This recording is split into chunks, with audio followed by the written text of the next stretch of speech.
estamos? Efesios. ¿Y a quién fue escrita esa carta? La carta de Efesios, ¿a quién fue escrita? Muy bien, a los de Efesios. Muy bien. Usted sabe que en los primeros 3 capítulos que le tocó y le correspondió a nuestro hermano Héctor, nos está hablando de la parte teórica, y hoy estos últimos 3 capítulos que nos toca experimentar o ver, nos va a hablar sobre la parte práctica, de cómo poder ponerlo por práctica para nuestra vida y por ende para la iglesia. Usted sabe, el conocedor de la palabra, que el libro de Efesios está muy contactado con el libro de Josué. El libro de Josué nos habla de un libro de conquista, nos habla de conquistar y tomar en posesión, ¿qué cosa? La tierra prometida, aquello que les había sido prometido por años. Ahora Josué tenía la responsabilidad de llevar a ese pueblo, ingresar y tomar la tierra prometida. En el libro de Efesios no nos habla de una tierra natural como la que tuvo que tomar en posesión Josué, pero sí nos está hablando de tomar la tierra espiritual, que ya la hemos tomado. ¿A qué? ¿Cómo? A través de la obra redentora de Jesús en la cruz del Calvario. Cuando el pueblo de Israel buscaba la tierra de Canaán, sí, que era la tierra que fluía leche y miel, la tierra de la bendición, nosotros, al recibir a Jesús, a permitir que Jesús entrara en nuestro corazón, ahora hemos entrado en esa Canaán espiritual. Por eso el apóstol Pablo podía decirnos que realmente estamos completos con Jesús. No nos falta absolutamente nada. Y vamos a desarrollar, así que yo quiero invitarte que abras tu Biblia, allí en el capítulo número 4. Voy a tratar de ser rapidito, porque le decía a mi hermano Héctor, me dejaste lo más lindo. El capítulo 4 tiene 32 versículos. Pero vamos a tratar de, si no llego 45 minutos, si no llego a los 45 minutos, lo cortamos y lo dejaremos para más adelante. Pero vamos a tratar de desarrollarlo. En el capítulo 4, verso 1, ustedes allí tienen como un subtítulo que dice la unidad del Espíritu. Y ustedes fíjense bien que cuando habla del Espíritu no está hablando de un espíritu inferior con minúscula, sino que está haciendo referencia a la unidad espiritual de la iglesia de Jesucristo, el Espíritu Santo. Amén. En el libro de Efesios capítulo 4, verso 1 nos dice lo siguiente: yo pues, preso en el Señor, os ruego que andéis como es digno de la vocación con que fuisteis llamados. Entonces, acá ya este texto nos introduce y nos hace entrar en la parte teórica de cómo debe ser mi comportamiento de ahora en más. Cómo yo debo comportarme en mi vida espiritual, porque al yo tener un comportamiento digno, mi hermano tendrá su comportamiento digno, y esto nos está hablando de lo que es el capítulo 4 sobre la unidad del Espíritu. ¿Cierto? Dice que Pablo estaba expresando su ruego en base al llamamiento que ellos habían recibido. Dice, por encima de todas las cosas. Fíjese que dice: yo pues preso en el Señor os ruego que andéis como es digno de la vocación en la cual ustedes fueron llamados. Y hoy un poco lo que vimos en las células de crecimiento, un poco nos habló sobre esto, de cómo debe ser nuestro comportamiento digno. Hablamos hoy, no sé si en su célula de crecimiento habrán hablado sobre la integridad, ¿sí? Hablaron del comportamiento. Y nuestras vidas, realmente la parte práctica, más allá de tener una parte teórica, porque eso es lo que hace el conocimiento de la palabra de Dios, trae conocimiento intelectual en nuestra vida, pero después hay otro paso que nosotros debemos ejercer, que es el paso de aplicar ese conocimiento a nuestro andar diario.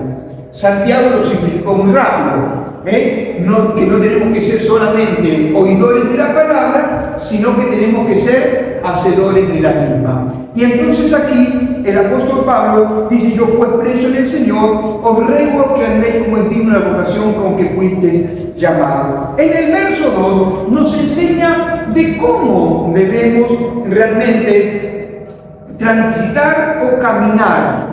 Porque dice como que andéis, y eso tiene que hablar de nuestro caminar, de nuestro andar diario, ¿sí o no? Cuando vos ves una persona en su caminar, la detectás. Yo la otra vez miraba a mi hijo mayor caminar delante de mí y digo: este camina igual que camino yo, ¿no? Digo: qué pobre muchacho, ¿no? Y seguramente alguien me habrá visto caminar a mí con mi papá y dice: che, que camina igual, ¿sí o no? Porque nosotros tenemos que reflejar el caminar de quién, no del vecino, no del héroe que está de moda, sino que tenemos que emular el caminar y el andar de Jesús. Y acá nos explica la palabra de Dios y nos dice en el verso 2: con toda humildad, dice, y mansedumbre, soportándoos con paciencia los unos a los otros en amor, solícitos en guardar la unidad del Espíritu en el vínculo de la paz. Entonces, acá Pablo le está hablando a la iglesia de Éfeso: ustedes deben caminar de esta forma. Y para aplicar esta verdad a nuestra vida, tenemos que caminar de esta forma. Dice: con toda humildad. Esto significa que no tenemos que tener una mente altiva. Hoy hablamos un poco sobre la necesidad de la humildad. Y viste que a veces nuestra mente tiene una mente altiva. Yo recuerdo siempre un gran teólogo que decía: yo adquirí tanto conocimiento, me llevaron a mejores universidades en Estados Unidos y realmente aprendí tanto, pero ese conocimiento lo único que hizo en mi vida es llenarme de orgullo.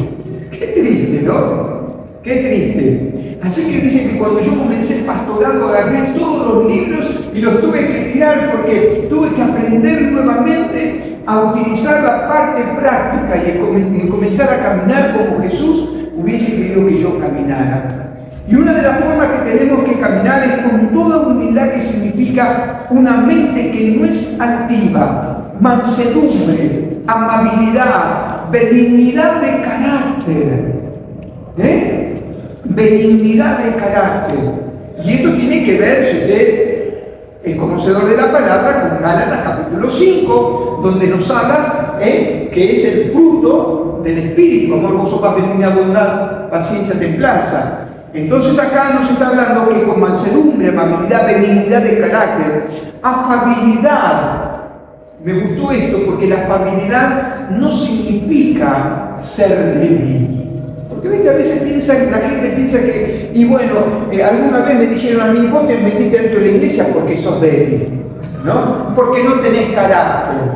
Dice: te metiste en la iglesia porque, y con los años aprendí que realmente la Escritura dice que el reino de los cielos se hace fuerte y solo los valientes son aquellos que lo arrebatan. Me di cuenta que realmente en mi vida tenía que marcar una diferencia, que mi vida, como dijo el apóstol Pablo, tenía que ser una carta leída al mundo, y que el hecho de que yo sea afable, que yo sea una persona que no contestaba, que no levantaba la voz, aquellos que se reían de mí, no significaba o no es un signo de debilidad, porque en el Señor dice: diga el débil que es fuerte. La paciencia, dice que es la capacidad, escucha esto, la paciencia es la capacidad para soportar o padecer algo sin alterarse.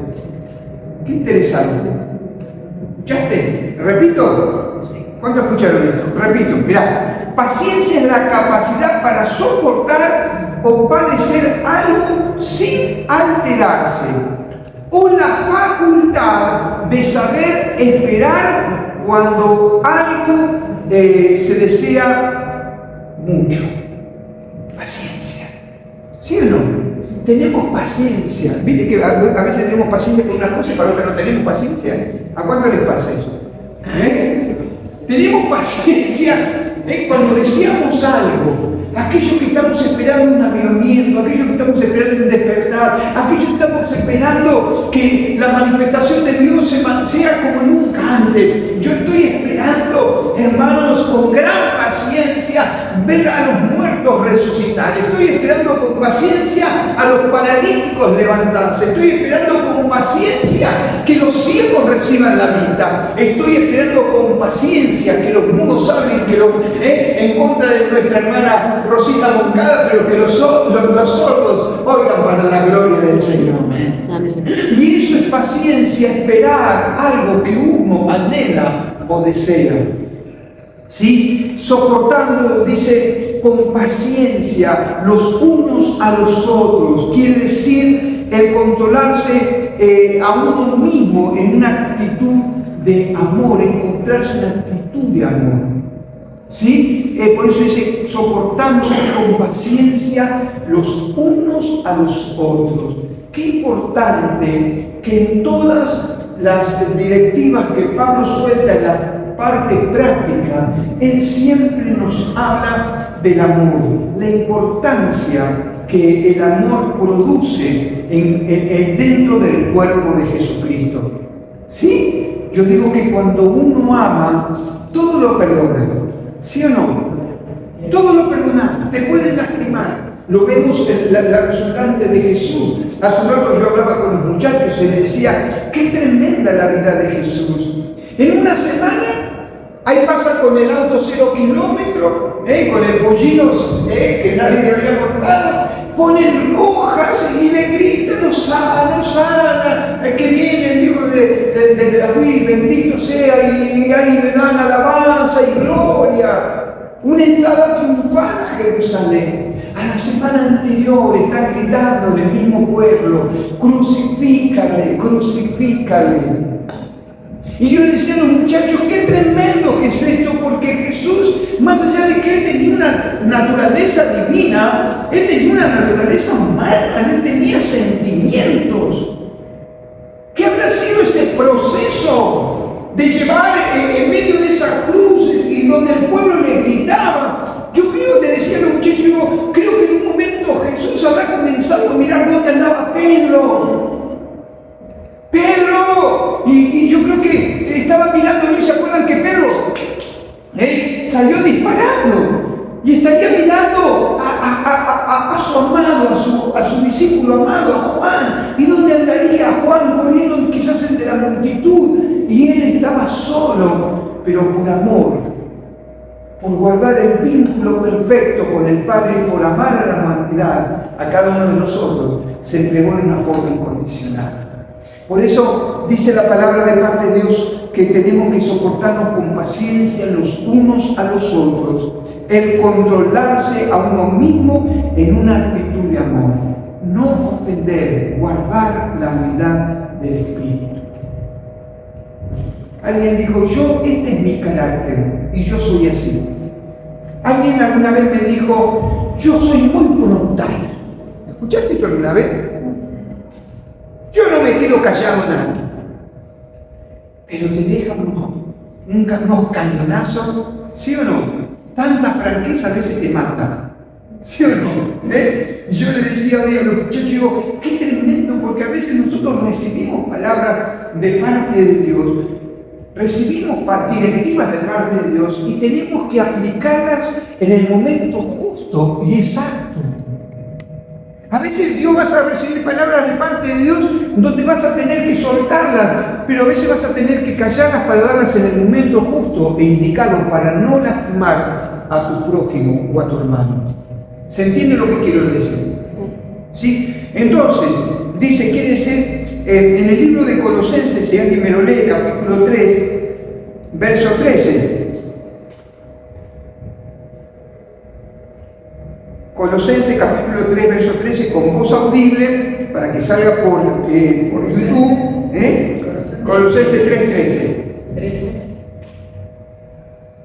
Muy bien. Sí, por favor, fuerte. De modo que se toleren unos a otros y se perdonen, si alguno tiene queja contra otro. Así como el Señor los perdonó, perdonen también ustedes. Más clarito echarle 2 gotitas de la manera, ¿no? Aprender a tolerarse, ¿sí? Aprender a amarse, a respetarse. Ahora, dice que nos habla que tenemos que procurar mantener la unidad del espíritu en el vínculo de la paz.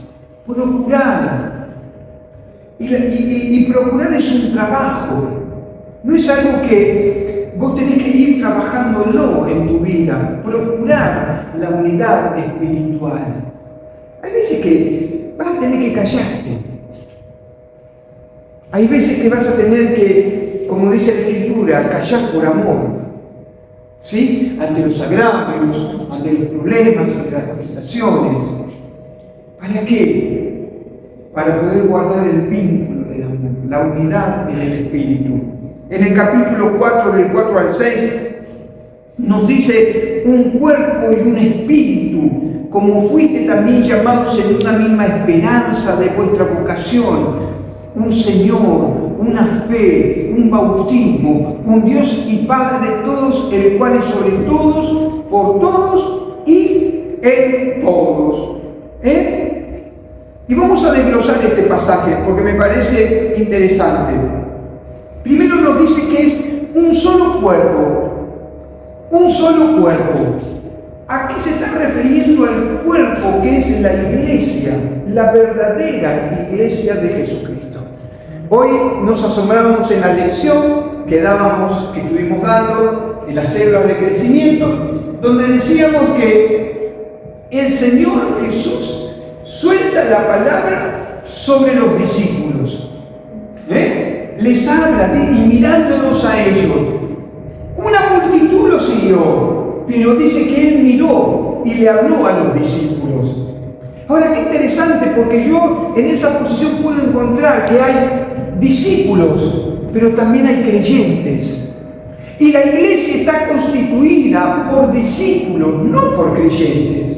Porque el diablo también cree, ¿y qué pasa? Y tiembla.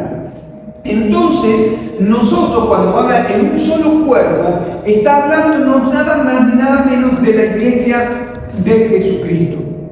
No está hablando de la iglesia universal de Jesucristo, sino que está hablando de aquellos que han sido redimidos por la sangre preciosa del Cordero. Un solo cuerpo.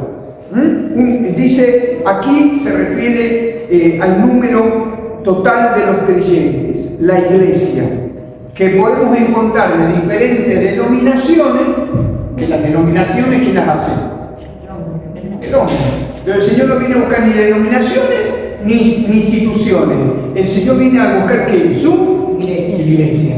Por eso me maravillo, porque Pablo, cuando ve a la iglesia, no la ve como una institución, no la ve como algo corporativo, no la ve como una empresa, sino que él la ve como un cuerpo, que los miembros se van ayudando los unos a los otros. Es maravilloso eso, Pero también nos habla de un solo espíritu. Tenemos que ser un solo cuerpo y un solo espíritu. Y acá viene una gran controversia. Estaba leyendo diferentes comentaristas con respecto a qué es lo que nos quiere decir acá el libro de Efesios con respecto a un solo espíritu. Y se refiere, algunos comentaristas dicen que se refiere al Espíritu Santo. ¿No? Ustedes saben que tenemos 2 bautismos, ¿sí o no? Sí, bíblicamente, algunos dicen que tenemos bautismo de amor, bautismo de esto, bautismo, pero bíblicamente hay 2 clases de bautismo. Uno representa el Mar Rojo y otro representa el Jordán. Uno representa el bautismo de agua, pero el otro habla sobre el bautismo del Espíritu Santo. Y acá es donde se arman las grandes controversias. Porque hay comentaristas que dicen en un solo espíritu hay algunos que dicen que está, y yo estoy de acuerdo, que hablan con respecto al Espíritu Santo, un solo Espíritu, un solo bautismo, perdón, un solo bautismo. Por eso el hermano Héctor el domingo habló sobre algo interesante. Si vos no tenés al Espíritu Santo, procuralo, anhelalo, desealo. Es importante que tu vida esté llena del Espíritu Santo del Señor. Es primordial para estos tiempos. ¿Te imaginas preparar una comida sin la leña, sin el carbón, sin el encendedor, sin nada? ¿Cómo la llevas adelante a cabo? Imposible. Necesitas leña, necesitas madera, necesitas carbón, necesitas un encendedor para que eso se encienda. Así nuestras vidas tienen que estar y vivir encendidas en el poder del Espíritu Santo. Un solo bautismo, el bautismo del Espíritu Santo, para que nuestras lámparas estén continuamente encendidas para la gloria de su nombre. Amén. Un solo Espíritu se refiere al Espíritu Santo, dice que bautiza a cada creyente en el cuerpo de Cristo. La obra del Espíritu consiste en unir a los creyentes en Cristo Jesús. Interesante. Una misma esperanza. Tenemos que tener una misma esperanza de vuestra vocación o llamamiento. ¿A qué se refiere acá? A la meta, al objetivo colocado frente a todos los creyentes. Si alguien me busca, por favor, Tito 2:13. Tito está en la palabra de Dios, no hablamos mucho de Tito, pero está ahí. Anda por ahí el hermano Tito. Tito capítulo 2, verso 13. La esperanza bienaventurada. ¿Sí? Tito 2:13. Aguardando la esperanza bienaventurada y la manifestación gloriosa de nuestro gran Dios y Salvador Jesucristo. Aleluya, aleluya, gloria al Señor. Entonces, una misma esperanza nos habla sobre esto, nos habla sobre el llamamiento, hacia dónde vamos, ¿cuál es nuestra esperanza? ¿Cuál es tu esperanza? Y algunos tendríamos la esperanza de llegar a fin de mes, ¿sí o no? Otro de que podamos cobrar la jubilación. Hay otros tenemos esperanza de poder jubilarnos, no jubilarnos. Todos tenemos diferentes esperanzas. Pero acá la que está hablando, una misma esperanza, es un mismo objetivo, una misma meta, llegar hacia un mismo lugar. Amén. Un solo Señor, o sea, el Señor Jesucristo, su señorío, crea y convierte en realidad la unidad de la iglesia. Un solo Señor. En este tiempo estamos viendo cómo se levantan los nombres de los hombres y muchos siguen la voz del hombre, ya sea por el carisma, ya sea por el desarrollo que tiene en su vida ministerial, pero muchos hablan más de los hombres que del mismo Señor. ¿Sí o no?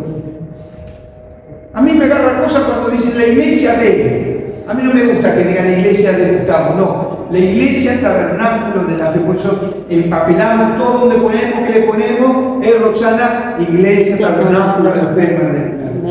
Porque no se identifica por el carisma, por la personalidad, por lo que uno, sino que tenemos que ciertamente mirar a un solo Señor y a ese seguir. Por eso Pablo a la carta de los Éfesos les decía, un solo Señor, el Señor Jesucristo, que es aquel que nos va a llevar a que nosotros podamos estar en unidad espiritual. La unidad espiritual no se logra tan solo viniendo y ocupando un lugar dentro de la iglesia, sino reconocer que Él es el único Señor, que Él pagó por nuestros pecados, que Él y su sangre nos lavó y nos limpió, y que ahora somos miembros de una misma familia. Eso es unidad espiritual. Amén. Entonces, una sola fe. Qué interesante. Hechos 2:42. Si alguien lo lee rapidito. Hechos 2:42. Una sola fe.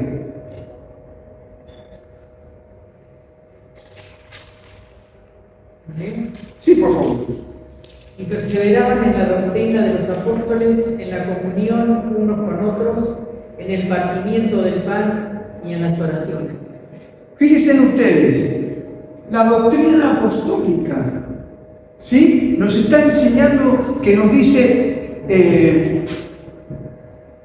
¿dónde me quedé? Solo Dios, bautismo, solo Dios y Padre, ¿sí? De todo se refiere, una sola fe, Hechos 2:42, la doctrina de los apóstoles cuando esta es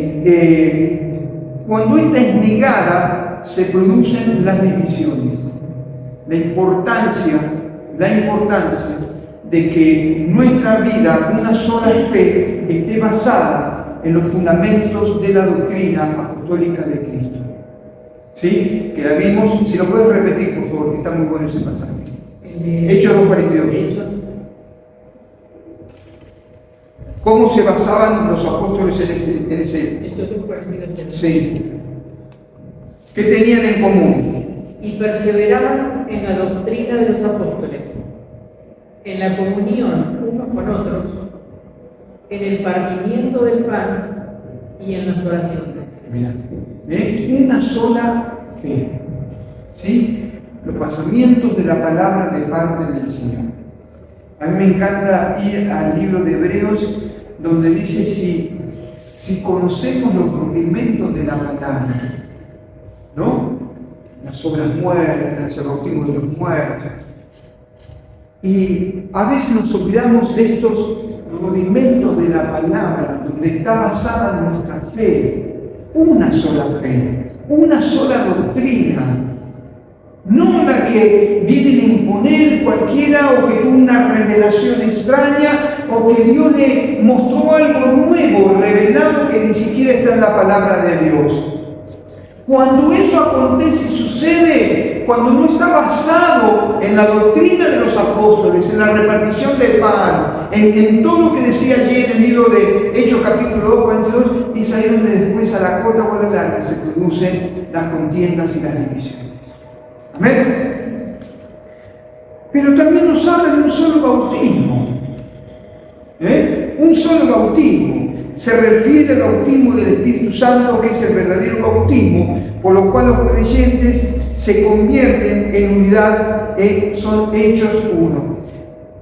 Tanto como el que vimos anteriormente, un solo bautismo. Hay otros que dicen que está hablando sobre el bautismo de las aguas, que no habla sobre el bautismo. Yo creo que este pasaje del libro de Efesios habla sobre el bautismo del Espíritu Santo, ¿sí? Porque eso nos hace uno con el Señor. Por eso la necesidad que tenemos. Un solo Dios y Padre de todos se refiere a la paternidad de Dios. Un día vamos a hacer uno de los talleres que yo quiero hacer los días viernes, es hablar sobre la paternidad de Dios.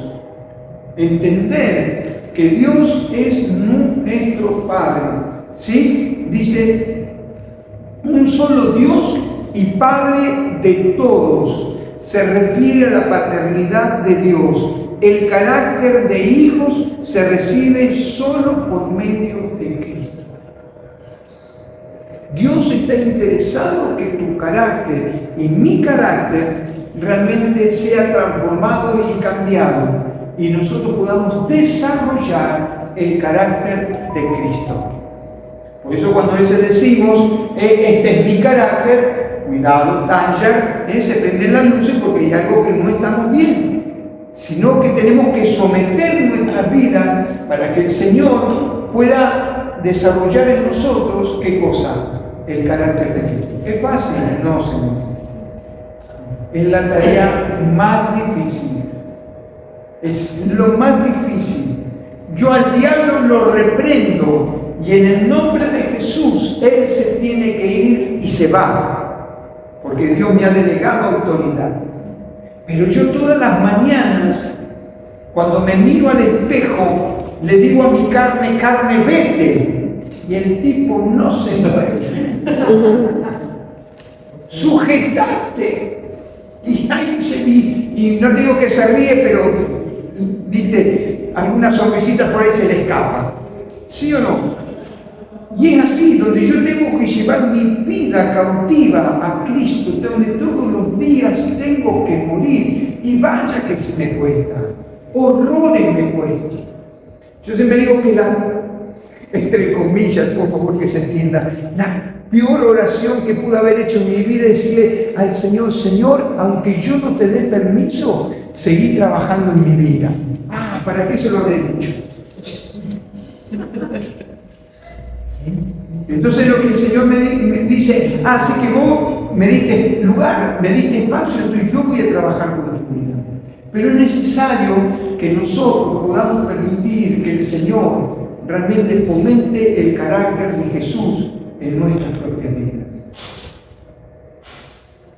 ¿Se acuerdan cuando estuvo allí Moisés juntamente con Aarón y Hur en el monte?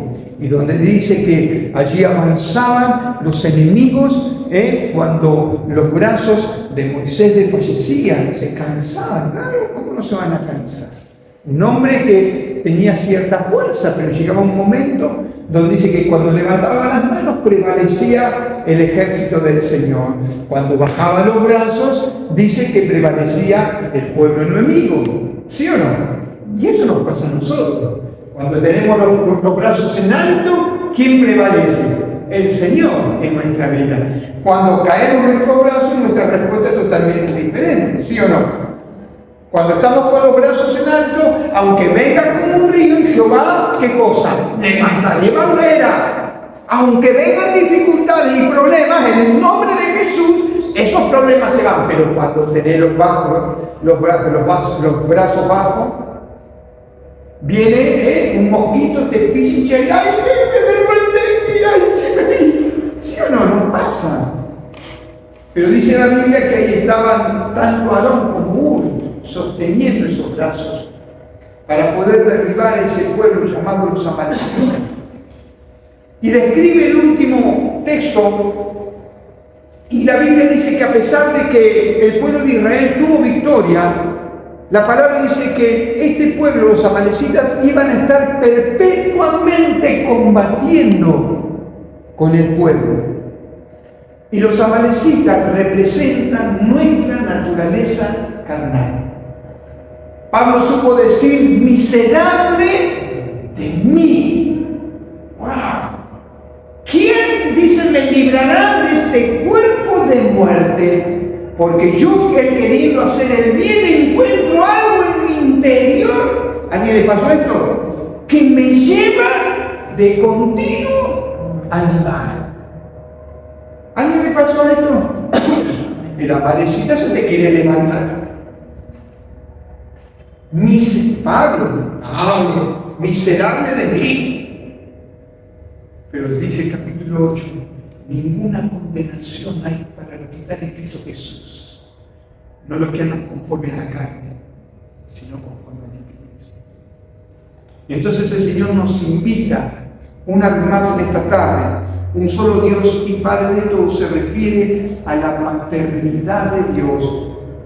El carácter de hijos se recibe solo por medio de Cristo. Es tan importante entender la paternidad de parte de Dios.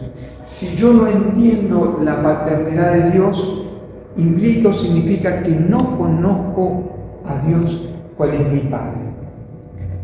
Si yo, desgraciadamente, nosotros tenemos en nuestra historia nacional, argentina, muchos casos, muchísimos casos, donde se han encontrado hombres de 40, 50, 30, 20, 60, en los cuales han tenido padres, pero nunca los sintieron porque eran papás adoptados. ¿Sí? Lo hemos visto. Hemos escuchado casos con que mi papá fue bueno, pero yo sentía en mi interior que no era mi papá. Y eso me llevó a tener una búsqueda y poder encontrarme con mi padre paterno. Cuando nosotros encontramos a nuestro padre paterno, es ahí donde nosotros podemos recibir herencia. porque somos herederos de Cristo. Y si hay algo que el enemigo no quiere que nosotros podamos reconocer, es la paternidad de Dios, porque cuando no reconocemos la paternidad de Dios, nos convertimos en huérfanos espirituales. Y un huérfano no reconoce la autoridad, no reconoce la herencia, no reconoce. Alguien huérfano es alguien que está, desgraciadamente, allí a la vera del camino, dando vueltas, tratando de saber quién soy. ¿Qué hago? ¿Se acuerdan de lo que hablamos el domingo? Por eso la importancia de la paternidad de parte del Señor. En el capítulo 4, versos 7 y 8, dice: pero a cada uno de nosotros fue dada la gracia conforme a la medida del don de Cristo. Por lo cual dice: subió a lo alto, llevó cautiva la cautividad, y dio dones a los hombres. Este pasaje que expresa Pablo lo vamos a encontrar, si usted quiere ir allí, al Salmo número 68, Salmo 68, verso 18. Pablo, por inspiración, entiendo yo, del Espíritu Santo, va a cambiar ciertas palabritas, pero la esencia es la misma. Sí, por favor, 68, 18. Subiste a lo alto, cautivaste la cautividad, tomaste dones para los hombres y también para los rebeldes, para que habite entre ellos Jehová Dios. Amén. Y fíjese que si usted se detiene, por eso es bueno leer la palabra despacito. La palabra, leerla despacito. A ver qué me quiere decir. Y dice que subió a lo alto, no descendió a lo bajo, sino que subió ¿a dónde? ¿Sí? Dice que cuando él ascendió, hizo dos cosas interesantes. Punto 1. Llevó cautiva la cautividad. Llevó cautiva la cautividad. A los redimidos del Antiguo Testamento, ¿sí? Usted sabe que cuando Cristo pasó por la cruz, resucitó, ascendió, pero también dicen, aquellos que saben, que también descendió y compartió o llevó a aquellos que por la fe, ¿sí?, del Antiguo Testamento lo habían aceptado, por la fe. Y él dice que fue a esos redimidos que fueron al paraíso cuando murieron. Cristo tomó a estos creyentes con él, se llamaba paraíso, dice que fue allí, los tomó, ¿sí? Dice, a estos creyentes con él, y sacándolos de ese lugar, los llevó a la misma presencia del Padre. Tomó cautiva la cautividad, los sacó, los rescató y los llevó a la misma presencia del Padre. Qué cosa interesante. Dios es un Dios de oportunidades. Dios es un Dios justo. Porque a veces pensamos qué habrá pasado con aquellos del Antiguo Testamento. ¿Qué habrá pasado con aquellos que no tuvieron la gracia de levantar su mano como algunos o permitir que Jesús transforme y cambie su vida? Pero tenemos hombres como Abraham, como Moisés, como Noé, como Enoc, como Elías, hombres que han marcado diferencia. Dice que la misericordia de Dios, esa obra redentora en la cruz del Calvario, Él ascendió, pero tomó a aquellos y dice que los llevó a la presencia del Padre. Por favor, 2 de Corintios, capítulo 5, verso 8, para que podamos comprender conforme a la palabra. 2 de Corintios, capítulo 5, verso 8. Nos dice lo siguiente: pero confiamos y más quisiéramos estar ausentes en el cuerpo y ¿qué? Y presentes en el Señor. ¿Cuándo quiere estar presente en el Señor? Amén. Ya va a venir el tiempo. No se apure. Filipenses, hay mucho todavía trabajo para hacer todavía aquí en la tierra. Filipenses, capítulo 1, verso 23, dice: porque de ambas cosas estoy puesto en estrecho, teniendo deseo de partir y estar con Cristo, lo cual asimismo es mejor. ¿Sí? Eso es lo que decía Pablo. ¿Sí? Está mejor estar, ¿no?, con Cristo. Hay algunos cristianos que están también aquí en la tierra que le están diciendo al Señor: esperá. Yo soy, no es que esté muy bien, pero digo: Señor, yo tengo que hacer unas cositas que todavía no han salido. Digo: Señor, esperá, por favor, porque me va a llegar cuando me arrebate. Déjamelo disfrutar, déjamelo ver. No, chiste. Pero realmente tenemos que entender estas verdades espirituales. Pero también hizo otra cosa cuando Cristo ascendió. Dice: también dio dones a los hombres, nos entregó dones.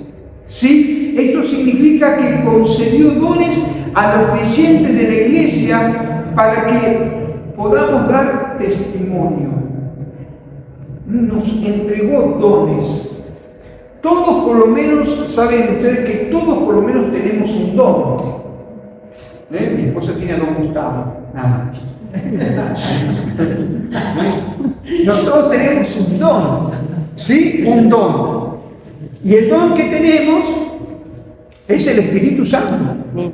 Así que todos aquellos que hemos renacido de nuevo, aquellos que por la fe hemos aceptado a Cristo, ahora hemos sido sellados, ¿sí?, en un sello en nuestro interior, que es el Espíritu Santo.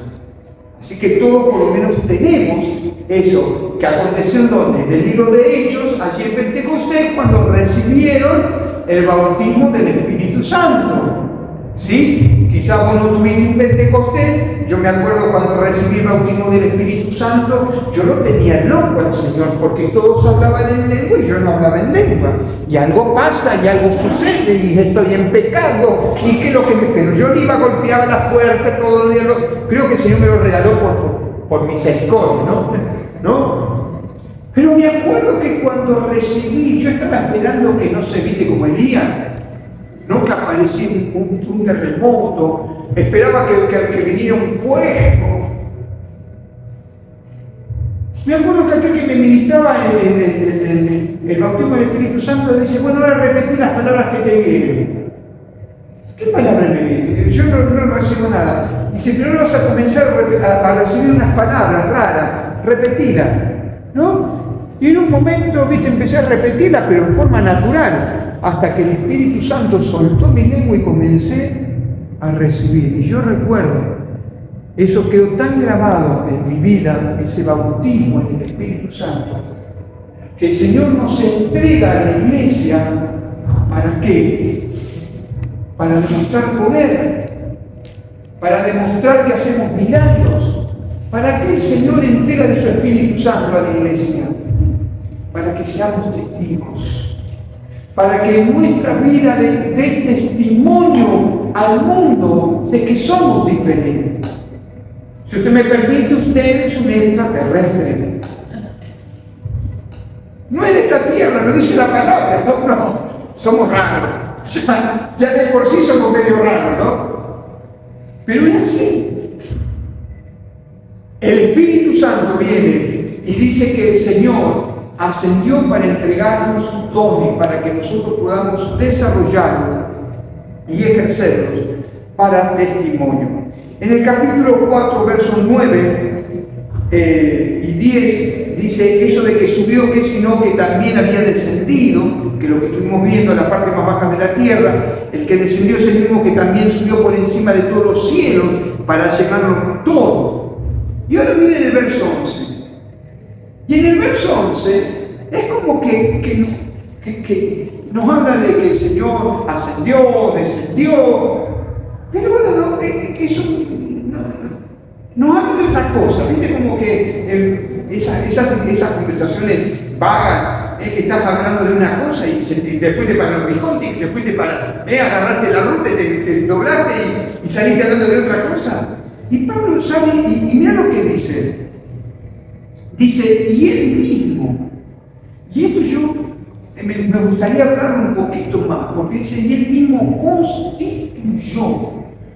Por eso en este tiempo, donde se levantan tantos apóstoles, tantos profetas, tantos pastores, maestros, evangelistas, ¿sí? Hoy estaba leyendo un comentario y este comentarista decía que hay 4 ministerios. ¡Wow! Digo, danger, 4 ministerios, dice. Digo, pero si son 5 los ministerios, en nuestra mano, 5 ministerios. Usted sabe que la columna del templo eran 5 columnas. Nos hablan de los 5 ministerios. Y este se le ocurrió por 4. Claro, lo puso pastores y maestros juntos y dijo son 4. La simplificó. No tenía mucha ganas de hablar de los pastores y los maestros, sino que hizo una conjunción ahí y lo puso. Entonces él dice, no, yo tengo una teoría nueva que son 4 ahora los ministerios. Cuando creemos que son 5 los ministerios. ¿Y quién constituye? ¿Quién levanta? ¿Quién realmente nos pone la obra del ministerio? Porque esto es lo que estamos viendo en el libro de Efesios capítulo 4 y en estos versos, es que Él constituyó. Cristo es el que constituye, Jesús es el que aparta, el que separa. Ni siquiera somos nosotros, ni el ministerio, ni siquiera son las autoridades nacionales. Por eso yo creo que en este tiempo, si usted me permite añadirle algo más, yo creo que este va a ser un periodo donde Dios está preparando a la iglesia, pero lo que Dios está acelerando en estos tiempos es restituir los ministerios. Restituirlos. ¿Qué significa restituir? Significa que van a comenzar a desarrollarse ministerios conforme al corazón de Dios y conforme al llamamiento que Dios da. No porque separaron los hombres, porque separaron el presbiterio, porque separaron las autoridades, sino que Jesús tiene su mirada colocada en este tiempo para restaurar, para que el que se levante como pastor sea un hombre conforme al corazón del Señor, que el maestro tenga revelación de la palabra, que el apóstol realmente se comporte como un apóstol, que el evangelista tenga pasión, anhelo, deseo, sufra, llore y lamente por las almas. A eso le llamo restitución de ministerios. Y son 5 que nos habla la palabra del Señor. Y Él mismo constituyó a unos apóstoles, a otros profetas. Dios tiene que restituir el ministerio profético. La otra vez, no sé si se lo conté, estuvo acá el muchacho, me llamó mucho la atención, estos chicos que estudiaron en el Instituto Bíblico Río de la Plata y que se encontraron con un muchacho estudiando de Colombia, aquí en el Instituto Bíblico Río de la Plata, y que al muchacho colombiano lo invitaban de todas iglesias y a él no lo invitaban, ¿se acuerdan? Que nos comentó. Y entonces el muchacho que estaba estudiando en el instituto le pregunta al otro y dice, ¿cómo hacer? ¿Por qué a vos te invitan y a mí no me invitan? ¿Qué es lo que sucede? Dice, pero vos te preparaste, vos realmente sabés cómo hacer para que te inviten de otros lugares. Y dice, sí, yo vengo estudiando en el instituto, yo hago las tareas, me preocupo, pero a vos te invitan todos los domingos porque se los libera a los chicos en el instituto para que vayan a predicar a otros lugares. Y a este colombiano lo llevaban a todos lados. Y entonces un día le dio la clave. ¿Y saben lo que le dijo? Vos es muy sencillo para que te inviten a todos lados. Cuando llegás a la iglesia, entras a la iglesia, comenzás a mirar al pastor y comenzás a mirar quién es la pastora y los hijos del pastor. Entonces, cuando vos llegás a la iglesia, empezás en el culto a soltar palabra para los hijos del pastor. Y dice, y no te digo que si le das una palabra buena a la pastora, dice, ella te abre la puerta del ministerio. Hermano, eso es jugar con el ministerio. Y necesitamos que el Señor restituya porque Dios es el que llama a los profetas. ¿Saben lo que le decían a un profeta? Que no profetizaba palabra de Dios, sino que profetizaba de su propio vientre.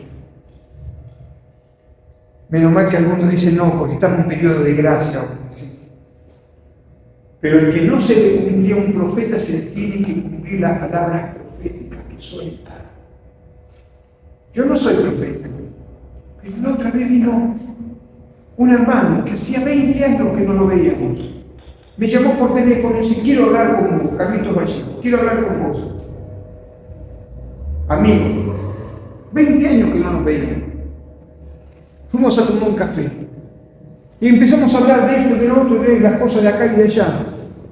Y me dice, si yo hay algo me recuerdo de tu ministerio, es un día que me trajiste una palabra de parte del Señor, que me dije que el Señor me vio dentro del auto. ¿Vos te pensás que yo me acordé de eso? Pero la importancia de ser temerosos y de permitir que el Señor actúe a través de nuestras propias vidas. Ya casi estoy terminando, ¿no, pastora? Me quedan 5. Y él mismo constituyó a unos apóstoles, a otros profetas, a otros evangelistas, a otros pastores y también maestros, con una finalidad. Una finalidad. Dios no hace las cosas por hacerlas. Dios no hace y levanta gente por levantar. Dios no pone un título honorífico porque esto, a diferencia de los dones, estos son oficios. Oficios. ¿Sí? Los 5 ministerios son oficios. Por eso, don es una cosa y ministerio es otra. Usted puede tener un don de profeta o soltar palabra profética, pero eso no significa que usted tiene el oficio de profeta. El oficio de profeta es una conjunción de dones, herramientas que yo adquiero para poder desarrollar mi oficio. ¿Se entiende? El evangelista no es evangelista porque grita. ¿Sí o no? No es. No se debe identificar el evangelista porque pega grito y reprende en el nombre de Jesús. ¿Sí? Sino porque su fruto es un fruto de búsqueda, de amor, de pasión, como hablamos en esta lección. Misericordia, su vientre es un vientre de misericordia. Ama a las almas. Por eso una cosa es dones y otra cosa es oficio. Yo puedo tener visiones, pero a mí eso no me hace que yo sea un profeta. Puedo llegar a enseñar, pero eso no significa que soy un maestro de la palabra. Usted se habrá dado cuenta, ¿no? Sí. Ya se habrá dado cuenta.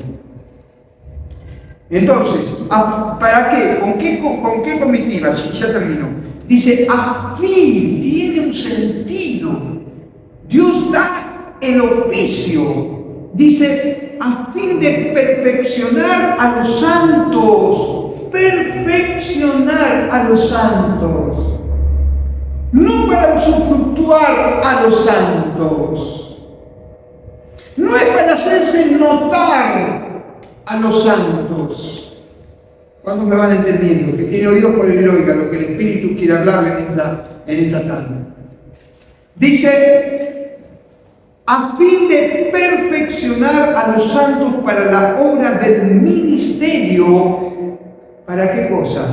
Para la edificación del cuerpo de Cristo. Entonces, los oficios han sido dados para que nosotros podamos perfeccionar. Por eso usted va a encontrar en nosotros pastores hinchas. Usted va a encontrar que siempre vamos a querer que usted estudie la palabra, que esté lleno del Señor, porque usted tiene que entender la palabra, usted tiene que tener bases espirituales escriturales bíblicas. Nuestro cometido como pastores es que usted llegue a la presencia de Dios. Esa es mi tarea. Mi tarea es adistrarme, mi tarea es entregarle palabra, prepararle, acompañarle para que juntos podamos un día cruzar. No hay otro logro. No hay otro logro. Sino poder alcanzar y llegar a lo que Dios tiene para cada uno de nosotros. Verso 13.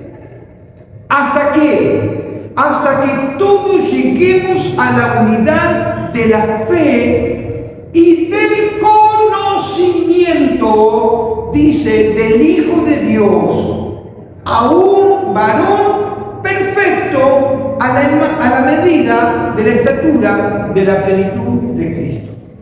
Los 5 ministerios son para que yo llegue a un nivel espiritual. Pero ahora miren lo que dice verso 13 me quedé, hasta que todos lleguemos a la unidad de la fe y del conocimiento del Hijo de Dios, a un varón perfecto a la medida de la estatura de la plenitud de Cristo. Esto significa que yo puedo alcanzarlo con los 5 ministerios restituidos. Que el Señor me lleva a la estatura de la plenitud de Cristo, a la estatura.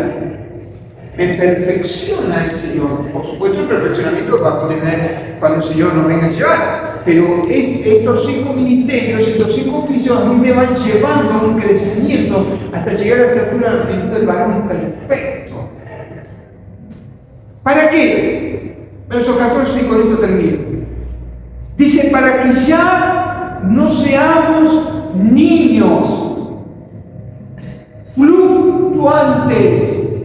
¿Quién sabe lo que es fluctuar? Santiago dice que somos como la onda del mar. Ya se la tenía claro, Santiago andaba allí en la pesca, ¿no? Y veía que las olas así, ¿no? Y nos dice la palabra para que ya no seamos niños fluctuantes. Un niño fluctúa. Un niño un día está bien y otro día está caprichoso, ¿sí o no? ¿Sí o no? Un niño, alguna vez hablamos sobre los diferentes niveles, tenón, teñón, jaios, espirituales. Pero hay algunos que todavía en la vida espiritual son niños. Niños porque no se someten. Estaba leyendo algo risorio, ¿no? En las redes. Dice, antes, cuando el pastor predicaba, te confrontaba la palabra, te pegaba y te quedabas atónito en la iglesia. Dice ahora cuando el pastor da una palabra suelta, la gente se cambia de iglesia. ¿No? Digo, ¿cómo han cambiado los tiempos? Por eso encontramos niños fluctuantes. Niños. Y dice que los 5 ministerios están para llevarnos a la plenitud de la estatura. Nos están ayudando a que nosotros podamos crecer. Por eso la importancia. Ayúdenme a orar para que esté la restitución de los ministerios. Si lo podemos tener dentro de la iglesia, gloria a Dios. Pero si no, acuérdense que nosotros pertenecemos a la iglesia de Cristo. Y mis hermanos que están en otro lugar son parte de la iglesia de Cristo, si andan conforme a la escritura y a la palabra de Dios. Para que ya no seamos niños fluctuantes, llevados por doquiera de todo viento de doctrina, por estratagema de hombres que para engañar, esto es muy fuerte, es muy fuerte. Hay hombres que van a tratar de engañarte. Por eso el enemigo se ha encargado de soltar y que cada uno, hoy cuántas veces vemos, a veces vienen y te ofrecen para el pastor, que dice, pastor, me gustaría estar en su iglesia, ¿no? Y yo, bueno, desgraciadamente soy bicho viejo. Y digo, bueno, decime de dónde venís, bajo qué cobertura estás, cuál es tu institución. Le hago, no, si yo me manejo independiente. ¿No está sujeto a nadie? No, yo tengo mi propio ministerio profético. No. Tenés que estar sujeto a alguien. Nosotros no venimos a la iglesia, y gloria a Dios por los profetas de verdad. Si usted va al Antiguo Testamento, ¿no? Y aún en el Nuevo Testamento, Agabo, cuando le profetizó a Pablo, dijo: ¿de quién es este cinturón? ¿Se acuerdan? Y dice: el dueño de este cinturón no la va a pasar lindo. Y ahora te dicen: no, porque Dios dice que te va a bendecir, que te vas a comprar el carro. Yo, hermano, la otra vez uno puso, se ve que se compró una Rancher y le sacó una foto y dice: Dios es bueno. Claro, con una Rancher levantar un monumento a Dios. Pero no es todo eso, sino que nuestra mirada está en las cosas de... Si viene, gloria al Señor. Si viene, que venga. Pero mi meta está en el Señor. Yo voy en búsqueda de lo que Él quiere para mi vida. Para que ya no seamos niños fluctuantes, llevados por doquiera de todo viento de doctrina, por estratagema de hombres, para engañar emplean con astucia las artimañas del error. Sino, siguiendo la verdad en amor, crezcamos en todo, en aquel que es la cabeza. ¿Quién es la cabeza? Cristo es la cabeza de la iglesia. Cristo es la cabeza. Él ha colocado ministerios, pero la cabeza es la que comanda, la que manda, la que direcciona, la que guía. Alguien dijo con respecto al matrimonio, que el hombre es la cabeza del hogar. Y hay otro que decía, ¿cómo era, mami? Que la mujer era el cuello. Oh, se la quería comer cruda, ¿no? Claro, ¿por qué? Porque el cuello comanda la cabeza. No. No. Sí. Ahora, bueno. Ordenémoslo entonces, ¿no? El Señor, sí, el Señor es el hombre en la cabeza del hogar, y el Señor sacó a Eva ¿de dónde? ¿Cómo no? Sí. ¿Cómo tiene que ser una reunión de matrimonio? Salió del costado. No salió ni adelante ni atrás. Siempre al costado del matrimonio. Por eso el Señor coloca mujeres idóneas. Cuando la mujer deja de ser idónea, se transforma en demonia.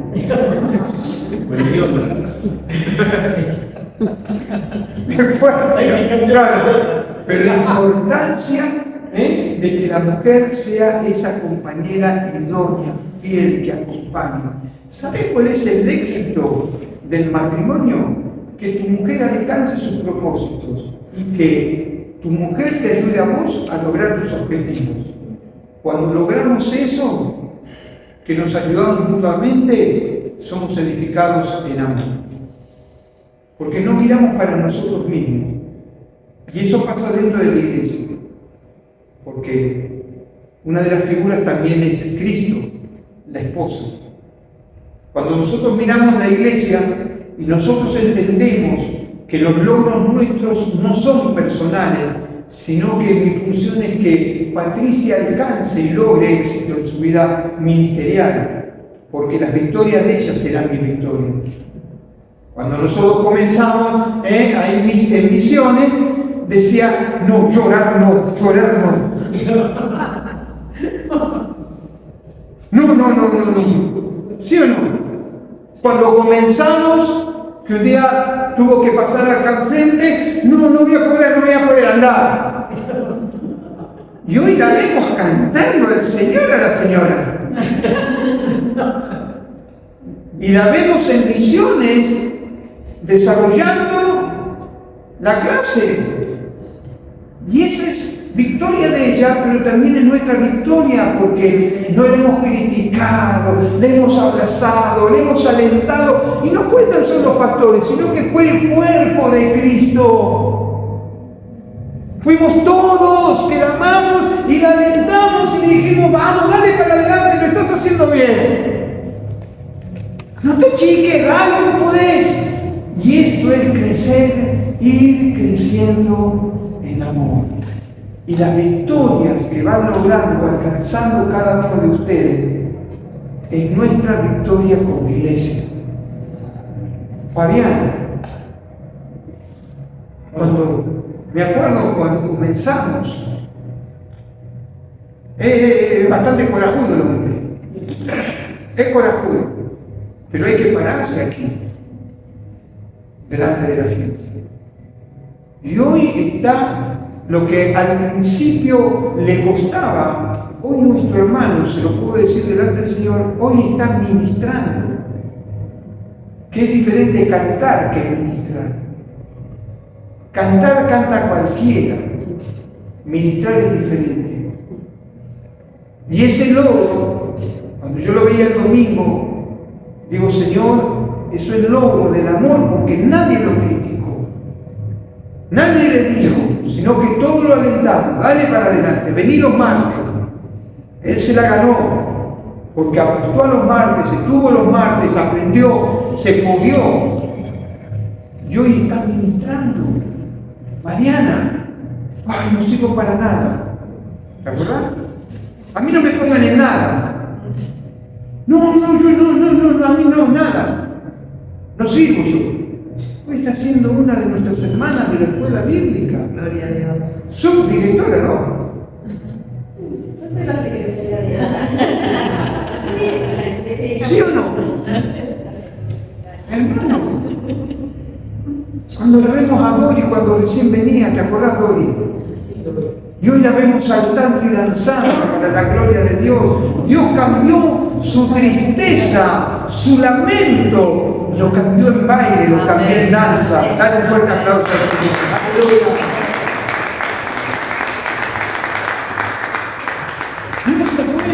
Y vamos creciendo y edificándonos en amor. ¿Qué decir de Fabián, no? ¿Qué decir de Roxana? De la chica, que la chica se tiene que aprender a soltar, esté en la mano o no esté en la mano. Pero Roxana, la paciencia, esta hermana, la paciencia que me han tenido, que me va a tener que seguir teniendo. Yo le agradezco tanto, me bendice tanto. Porque no hay gente que encontré que te diga, sí, pastor, lo hacemos, lo mejoramos. Nunca me puso un pero. La llegué a llamar hasta 5 veces, hermano, en un día. Y cambiame esto, y cambiame lo otro. Y yo ni siquiera digo, Señor, no me muestres la cara de ella, lo que debe pensar en otro lado. Pero me decía, ¿sabe lo que me decía? ¿Le parece bien, pastor? ¿Hay algo que cambiar? Y eso a mí me bendice. En forma extraordinaria me bendice. De saber que hay alguien que está dispuesto a servir al Señor. Mateo, aunque ahí está sentadito con su... pero qué útil que nos es. Qué útil que nos es que nos pueda venir cada domingo un adolescente y ponernos la filmina, que si el domingo que no teníamos la letra, viste que no fue lo mismo porque no cantó nadie. ¿O no? Pero si tuviese estado ahí y él hubiese proyectado, eso nos hubiese ayudado a nosotros para poder adorar al Señor.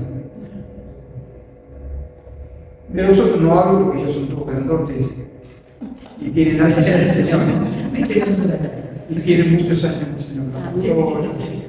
Alicia, los hermanos allá, que nos han sido de tanta bendición para nosotros ministerialmente, tanto Héctor como Inés. Nos sentimos acompañados, nos llaman, pasen por acá. ¿Cuándo vienen? ¿Cuándo no vienen? Y nos bendicen.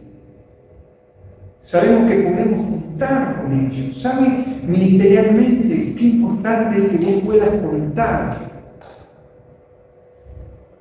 Lo mismo Alicia con su trabajo. Y alabamos al Señor cuando vemos con la pastora. ¡Qué gozo! De verla cómo anda, parece una minita viajera. No para nunca ahora. Le arreglaron la cadera y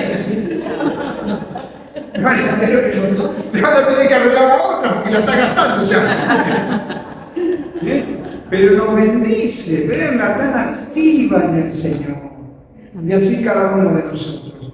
Por eso, hermanos, Dice, sino que siguiendo la verdad en amor crezcamos en todo aquel que es la cabeza, esto es Cristo, de quien todo el cuerpo bien concertado y unido entre sí por todas las coyunturas que se ayudan mutuamente según la actividad propia de cada miembro, recibe crecimiento, su crecimiento para ir edificándose